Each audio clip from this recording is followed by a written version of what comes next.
हैं, उम्मीद जगाते हैं, लोग बड़ी खुश हो जाते हैं। फिर वही मोदी जी से मिलना चाहते हैं, अमित शाह जी से मुलाकात नहीं होती। अब इस सियासत में बेटी तो भटक रही है, वो तो पूरी तरीके से जो है एक असहज महसूस कर रही है। तो पॉलिटिकल लोग भी तो इंसाफ दिला सकते थे ना, वो क्यों नहीं हो पा रहा है? देखिए, जिस तरीके से हम सड़कों पर आंदोलित हैं और एक ही सवाल है कि आखिर बीजेपी तमाम बलात्कार, सबसे पहले तो ये जो बलात्कारी हैं, सारे बलात्कारी, चाहे हम बिल्किस बानो को याद दिलाना चाहूँगी कि जिस तरीके से माफ़ीनामे दिए जाते हैं 11 आरोपियों को। एक तरफ देश की प्राचीर से प्रधानमंत्री जी महिला सम्मान की बात करते हैं, फिर दूसरे ही क्षण अचानक एक शोक का माहौल पूरे देश भर में छा जाता है कि बिल्किस बानो के 11 आरोपियों को माफ़ी मिल गई और तमाम मंचों पर भी, बीजेपी के मंचों पर वो घुमाए गए, फूल माला पहनाया गया, स्वागत किया गया। बीएचयू के छात्रों को आपने देखा कि किस तरीके से, राम रहीम की अगर हम बात करें, चिन्मयानंद की बात करें, इस देश के अंदर तिरंगा यात्रा निकाली जाती है, बलात्कारियों के लिए, बलात्कारियों का स्वागत किया जाता है, वेलकम किया जाता है।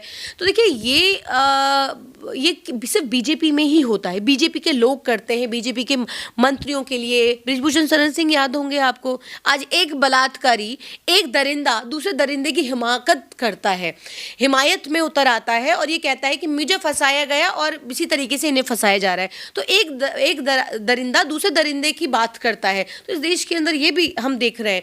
तो आज जिस तरीके से बीजेपी के तमाम, मैं तो कहती हूँ, बेटी बचाओ बेटी पढ़ाओ की बात कौन करता है, महिला सम्मान की खोखले जुमले की बात कौन करता है, देश की प्राचीर से महिला सम्मान की बात कौन करता है? मोदी जी को आना चाहिए, उस बेटी से मिलना चाहिए, दर्द बांटना चाहिए। बजाय दर्द बांटने के आप क्या करते हैं? आप पूरा तंत्र लगा देते हैं कि किसी भी तरीके से बेल मिलनी चाहिए, संरक्षण आप देते हैं। तो क्यों नहीं दर्द बांटने सामने आते? ऐसे जब मामले होते हैं तो ये तमाम जो बलात्कारी बीजेपी से पाए जाते हैं, किसी दल से हो, किसी सपोर्टिव जो दल से हो, छोटे से छोटा कार्यकर्ता और बड़े से बड़ा। बृजभूषण शरण सिंह के लिए महीनों तक देश का हमारा गौरव जंतर मंतर पर बैठा रहा, लेकिन मिला क्या? लाठी और डंडे और गालियां दी गई। लेकिन आप बताइए कि एक बार भी मोदी जी या उनके तमाम जो कैबिनेट की जो महिला नेत्रियां हैं, आप बताइए, मिलने आई हो या उनका दर्द साझा किया हो? तो देखिए, ये सब जो है ये पूरी तरीके से सत्ता के अंदर बैठे हुए लोग पूरी तरीके से अपने लोगों को बचाने का काम करते हैं, संरक्षण देने का काम करते हैं और इसीलिए उनके मनोबल बढ़ते हैं और हमारी बेटियां आज असुरक्षित महसूस कर रही हैं। अब सिर्फ दो सवाल है। एक तो मैं ये समझना चाह रहा हूँ और लोग देख भी रहे हैं कि इस वक्त जो हालात है, खासकर उस बच्ची के साथ, उस बेटी के साथ, क्या उम्मीद करें कि सरकार से तो इंसाफ नहीं मिल पा रहा है, कोर्ट में मामला चल रहा है, क्या एक नसीहत जाएगा देश की बेटियों को, भाई कुछ भी होगा तुम घर में ही आत्महत्या कर लो या सुसाइड कर लो, क्योंकि सिस्टम भी तो वही दे रहा है ना एक लास्ट में आकर? देखिए, हालात तो वही है कि आज जब हम ये कहते थे और हम ये कहा जाता था कि जब किसी बेटी के साथ कुछ ऐसा होता है तो हम कहते हैं कि आप केस रजिस्टर कराइए। लेकिन जहाँ पर ऐसे बड़े बड़े मंत्री, बड़े बड़े नेता, सांसद, इस तरीके से एक बड़ी पार्टी के जो कार्यकर्ता जब पूरी तरीके से उन तमाम तंत्रों पर, पुलिस इन्वेस्टिगेशन पूरी तरीके से नहीं, फेयर इन्वेस्टिगेशन नहीं होगा, एफआईआर दर्ज नहीं होगी, प्रेशर में एफआईआर दर्ज हो जाती है तो सज़ा नहीं होती है। आपने देखा कि अरेस्टिंग्स नहीं होती हैं।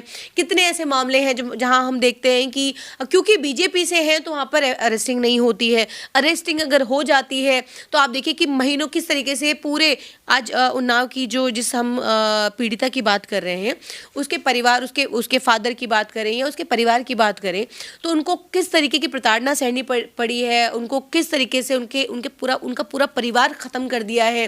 तो देखिए, इस ऐसे हालात में कौन घर से बाहर निकलेगा, कौन आवाज़ उठाएगा? तो ये सिर्फ एक उन्नाव की बेटी की बात नहीं है, ये पूरे देश भर की बेटी की बात है। इसमें एक सवाल जोर भी देता हूं मैं कि अब इस बेटियों पर जो मजाक चल रहा हो, एक मजाक के तौर पे ना देखें, चाहे वो ऊपरी राजभर हो, बृजभूषण शरण सिंह हो, या फिर योगी के वो मंत्री जो इनका साथ दे रहे हैं, या फिर जो नीतीश कुमार और इधर संजय निषाद जो कह रहे हैं, क्या इन लोगों की मानसिकता किस वे में जा रही है? हालांकि मजाक के तौर पर देखें तो चलिए ठीक है, लेकिन मानसिकता इनके दिमाग में कौन सी घुस आई है जो बेटियों को इस तरीके से देख रहे हैं? नहीं, ये कुछ चुनिंदा लोग हैं जो बेटियों की संवैधानिक पद पे भी नहीं, बिल्कुल संवैधानिक पद पर होते हुए जब किसी के कपड़े उतार सकता है, किसी को नंगा कर सकता है, तो देखिए उसकी मानसिकता कैसी रही होगी वो हम सब जानते हैं। महिला विरोधी कानून लाना या महिलाओं को बराबरी का हक ना देना, या बराबर में उनको ना बैठे ना देखना, या मनुस्मृति की जब हम बात करते हैं तो ये चाहते थे कि देश के अंदर से संविधान खत्म हो और मनुस्मृति लागू हो, और मनुस्मृति आने के बाद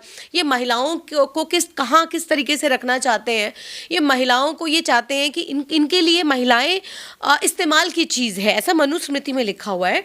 बहुत सारे ऐसे मनुस्मृति के कई मैंने ऐसे पेजेस जो हैं वो मैंने काफ़ी जगह अलग अलग जो मैंने मेरी रिसर्च में मैंने ऐसा पढ़ा है। तो इस्तेमाल की चीज़ें, भोग की चीज़ें, ऐसी चीज़ें जो जब ऐसी मानसिकता जब पनपती है, ऐसे कुछ लोग जो सिस्टम के अंदर बैठ करके ऐसी मानसिकता लेकर बैठे हैं, तो जाहिर सी बात है महिलाओं की स्थिति ये होनी है। और इस लड़ाई को हम पूरी तरीके से लड़ रहे हैं, क्योंकि बाबा साहब ने भी इस लड़ाई को, मनुस्मृति को ख़त्म करने का काम किया था, देश के अंदर संविधान लाने का काम किया। देश संविधान से चलेगा, कानून से चलेगा। जो लोग मनुस्मृति पर भरोसा करते हैं, मनुस्मृति देश के अंदर लागू करना चाहते हैं, तो हम बताना चाहते हैं कि ये देश के अंदर वो आधी आबादी है जो ये आपको नहीं करने देगी। और इस लड़ाई को हम जिस स्तर से भी पर भी ले जाना चाहेंगे, ये लड़ाई और इस लड़ाई को लड़ेंगे और इनको सिस्टम से, ऐसी मानसिकता को सिस्टम से उखाड़ फेंकने का काम करेंगे। एक आखिर में आखिरी सवाल जो बहुत बड़ा, मेरे लिहाज से तो बहुत बड़ा है, कि उन्नाव पीड़िता के साथ जो लोग हैं वो तो ठीक है, चाहे ऑफ द कैमरा या ऑन द कैमरा है वो तो है, क्या वो तमाम लोग जो इस मुल्क में रह रहे हैं जो खामोश हैं, क्या वो भी बलात्कारी के समर्थन में ही है? क्योंकि खामोशी भी यही बता रही है। और इससे मैसेज क्या जा रहा है? देखिए, ऐसा नहीं है कि लोग खामोश हैं, लोगों को के अंदर भी एक गुस्सा है, लोगों के अंदर भी वो दर्द है, वो महसूस हो रहा है। लेकिन देश की मीडिया, लोग जो सोशल मीडिया पर जो एक पूरी जमात है, वो जमात ऐसी जमात है कि जो लोगों के अंदर एक गलत मैसेज सर्कुलेट करने का काम कर रही है, जो कि कहीं ना कहीं केस को डाइवर्ट दूसरे एंगल पे कर रही है।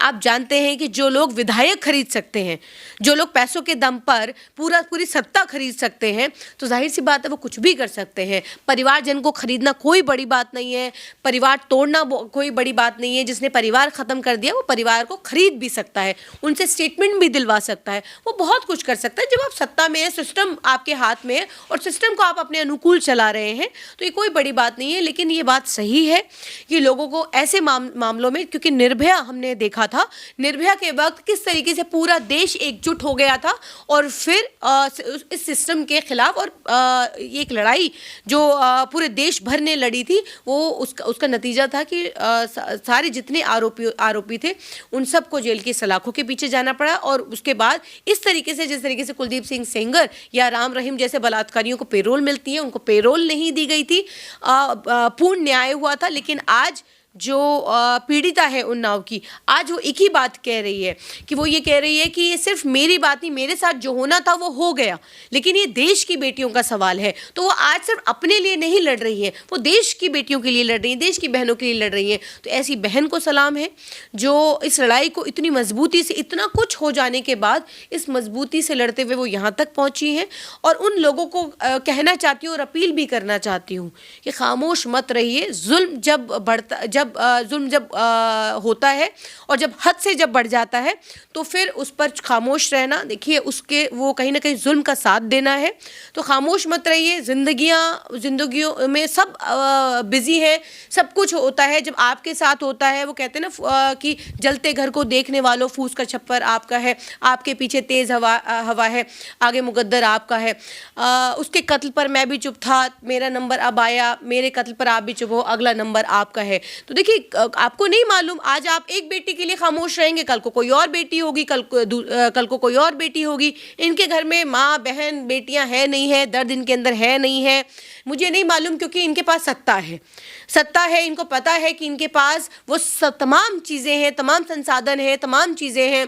तो सत्ता के हिसाब से उन चीज़ों को ये आप अपने अनुकूल कर सकते हैं। लेकिन आप जो हैं, हमें आपको इस लड़ाई को पुरजोर तरीके से लड़ना होगा, सड़कों पर हो या जहाँ पर भी, जैसे भी हमें इस लड़ाई को जिस भी स्तर पे लेके जाना होगा, हमें इस लड़ाई को लड़ना होगा। यह सिर्फ एक बेटी की बात नहीं, देश भर की बेटियों की बात है। बहुत शुक्रिया। बहुत शुक्रिया।